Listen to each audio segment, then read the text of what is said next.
Okay, welcome back to another fun-filled episode of 20 Minutes of Winning. 20 minutes of winning.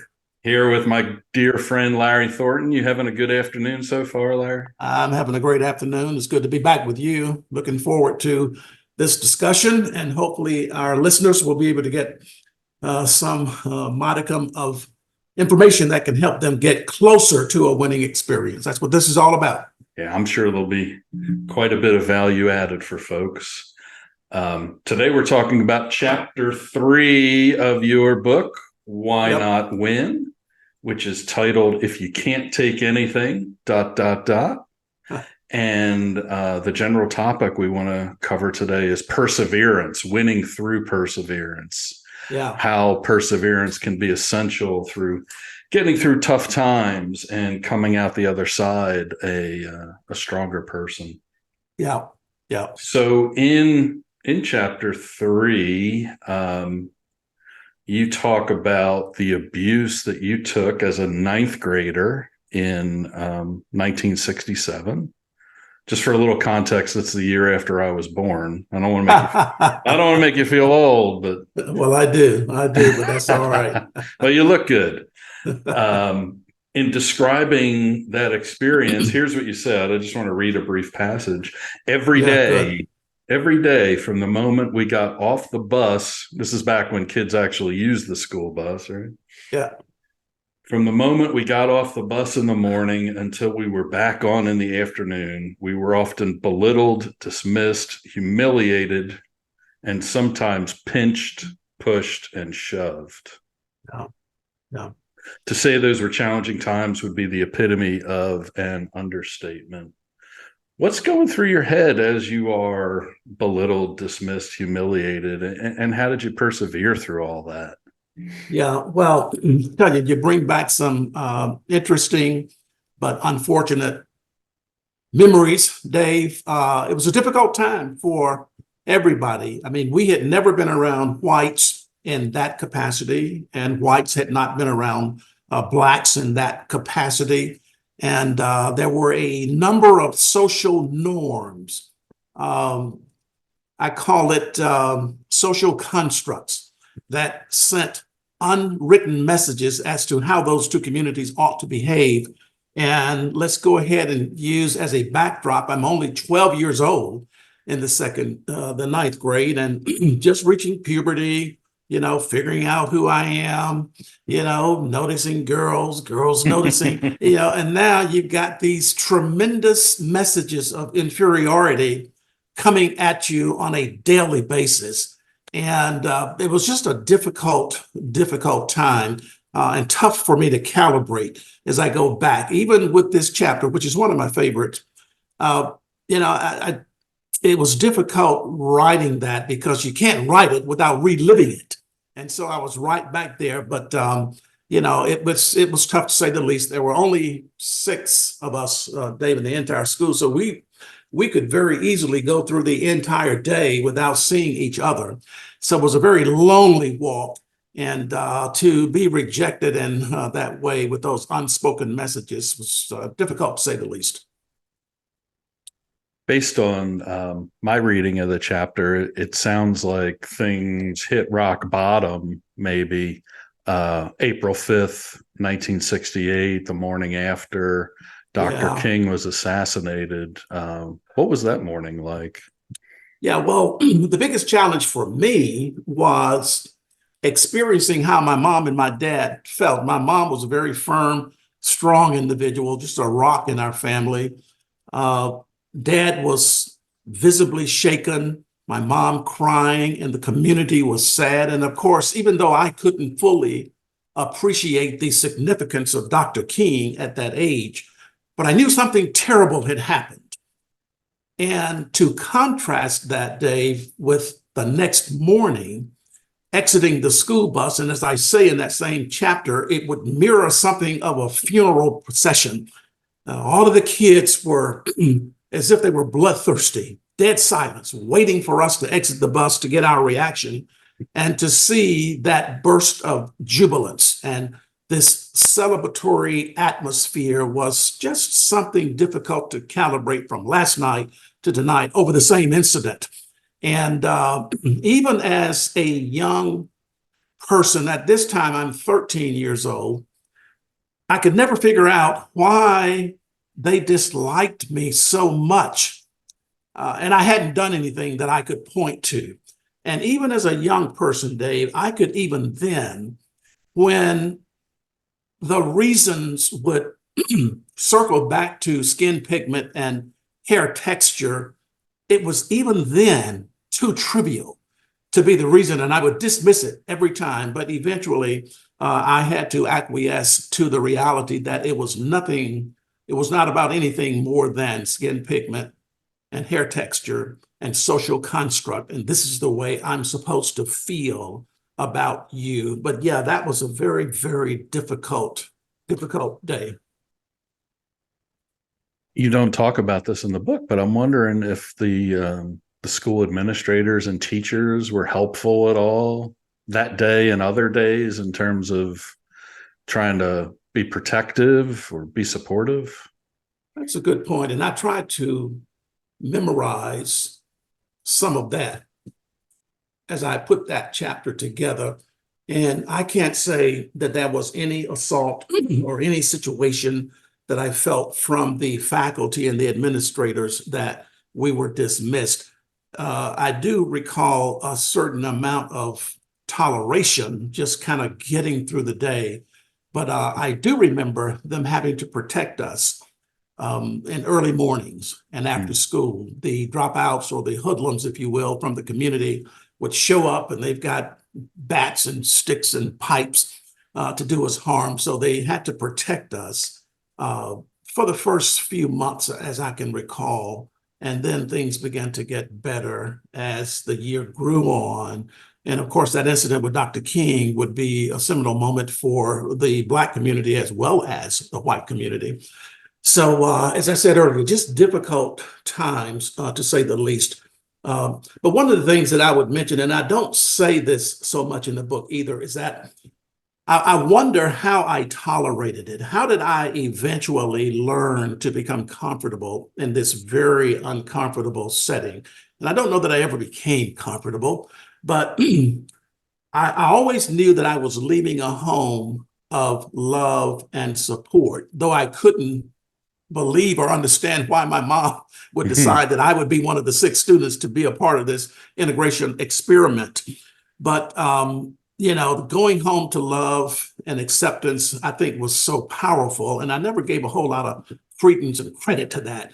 But that made such a big difference. Imagine if I was coming from a very chaotic situation at home and then having to go into that and then go back to that, things could have ended up very, very different. Mm-hmm.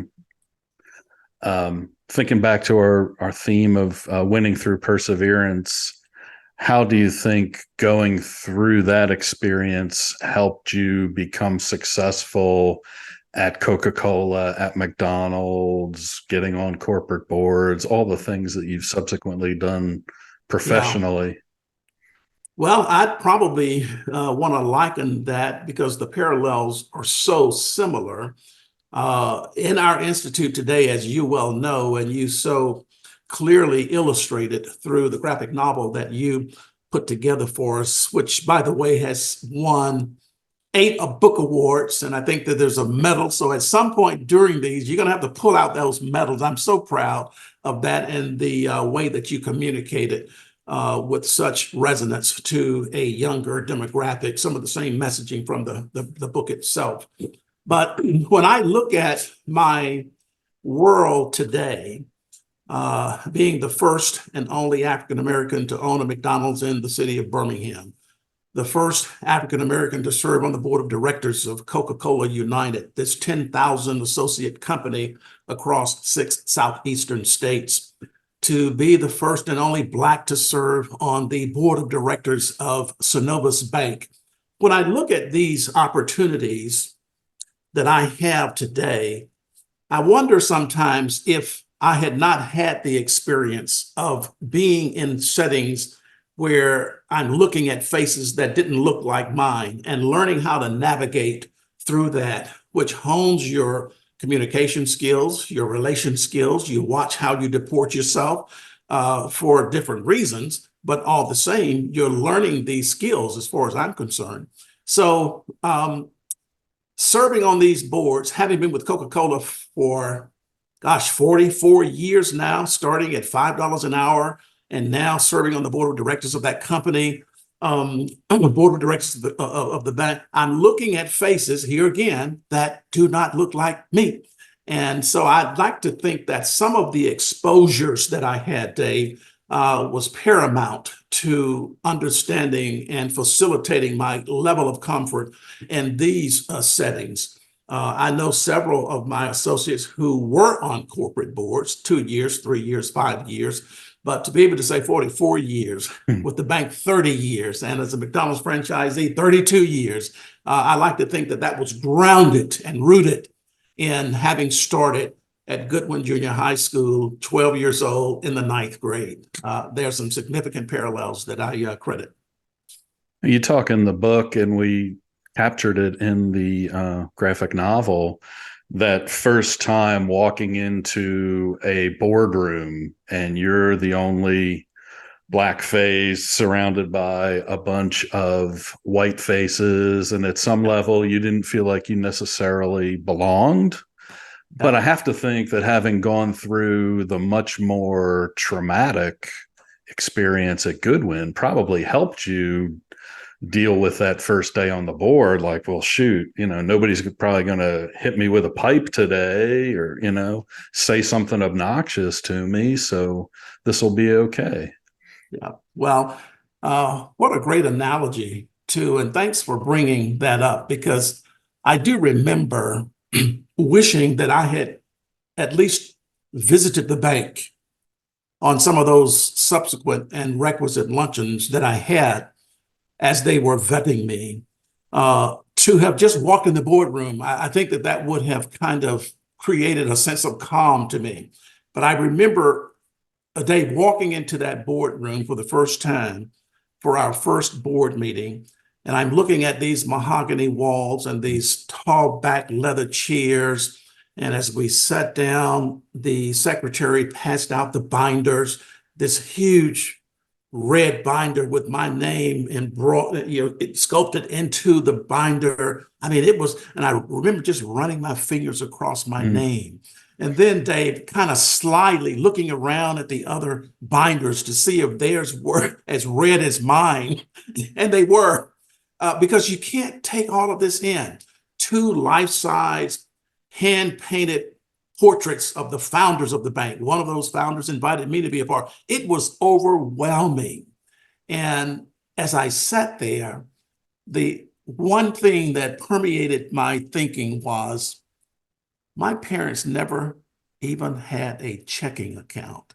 And here I am sitting on the board of directors of a major bank. That's huge.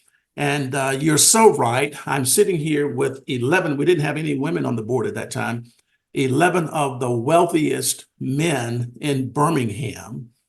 And then there's Larry Thornton, who barely finished high school, who got into college, junior college, and went on to Alabama State with a degree in art, still no business. And it's like, do I belong here? Well, the message to our listeners would be this: you belong where you think you belong. I think it was Henry Ford, who said, whether you think you can or whether you think you cannot, you're right. And so I think the tenets that we work on, Dave, so hard, and you just as hard as I do, particularly in the graphic novel, communicates a message that if you can believe that, you can achieve it. If you can change what you think, you'll change what you do. But I don't, to be honest, I'd be disingenuous if I didn't tell you that the thought crossed my mind that this is not for me. Mm-hmm. I could have gotten up and left and never returned.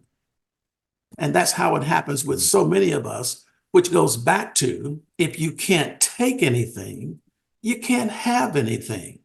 The more you can take, often with grace and humility, the more you can have. So basic, so simple, that to me is existential and even primordial in nature. but we miss it. We miss it. We fly off and we lose our opportunities, Dave, because we can't take the stuff. And there's a lot of stuff in just about anything we do of any great significance. You got to be able to take the stuff.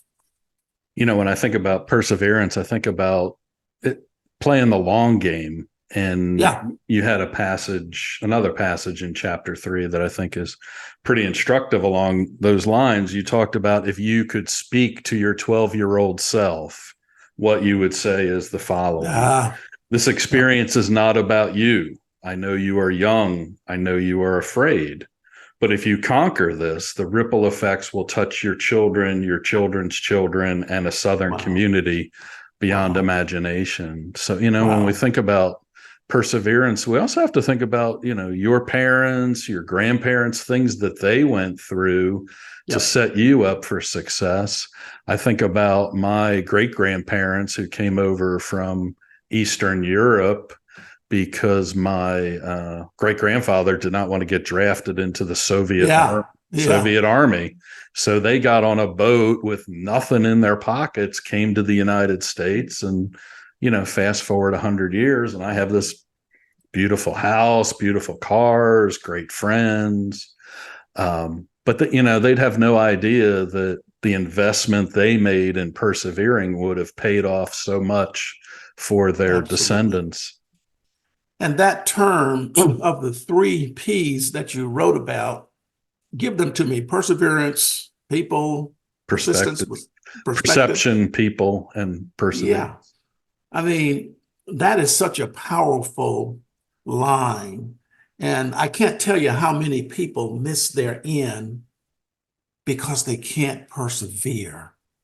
They can't deal with the discomforts that tends to go along with the process of success. Those minor, small failures that we all have, whether that's writing a paper or a report or a dissertation, thesis, in your experience or in our experience, just the disappointment of employees stealing and not being well-meaning and not capturing your passion for the business. But you persevere anyway, and we have for 32 years. We opened in 1992, and the one statement that I have been running from since 1992, I never, ever wanted to hear these words, Dave. I wonder whatever happened to that Black man that used to own a McDonald's on that corner. Well, 32 years later, no one has ever had to ask that question.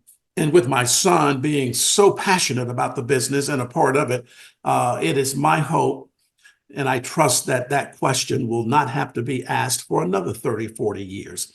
So that's the piece that I think that matters is how we persevere through the process. When I look at the difficulties and the challenges of the 9th grade and the 10th grade at Robert E. Lee High School, and then I contrast that to today, where I can say that we have employed thousands of Birmingham citizens. We have generated millions of dollars into the community, whether that's by payroll or contributions to educational institutions or nonprofits. And that's one of the things that we're pretty big on doing and participating in these in these roles as well. So being able to serve our community much better is so significant to me.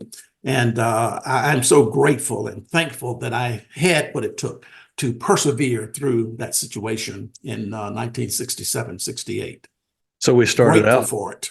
We started out talking about Goodwin Middle School, and most recently, life has really kind of come full circle because the grandson of the person that school was named for, George Goodwin, has purchased, was it 3,500 books for Montgomery City school kids? And we can go into that experience in detail in a later episode, but I'm just kind of curious in the couple minutes we have left, how does that make you feel? You know, that the grandson of Goodwin is buying 3,500 books, all of the proceeds going to the Why Not Win Institute. Well, this gentleman stepped up. We never made the request of him. He just heard that Larry Thornton could possibly be visiting Montgomery Public Schools. And as we were thinking about who those donors were going to be, we have a new superintendent in Montgomery. So unlike the superintendent here in Birmingham, who purchased some 4,800 books for 10th graders through their English class, they chose to do it in history in Montgomery. But these were his words to me. He said, Larry, if you're coming to Montgomery, you don't worry about the books. I'll take care of the books, all of them. And I was speechless that he would do this. So you got to have a sense of what that means to me to have integrated this system in 1967, 68. And today we get to liberate that system in just a small way. We talk about the inner city, we talk about the public schools, but in this instance, the Why Not Win Institute, on which you are a board member, we get to go back and to be just a small part of some successes in the Montgomery system. But this piece that I'm about to share with you, I call universal and divine serendipity. The fact that the gentleman buying these books, and our listeners are going to love this because it is a full circle moment. His name is George Goodwin Jr. And the school that I integrated in 67, 68 was Goodwin Junior High School, named after his grandfather.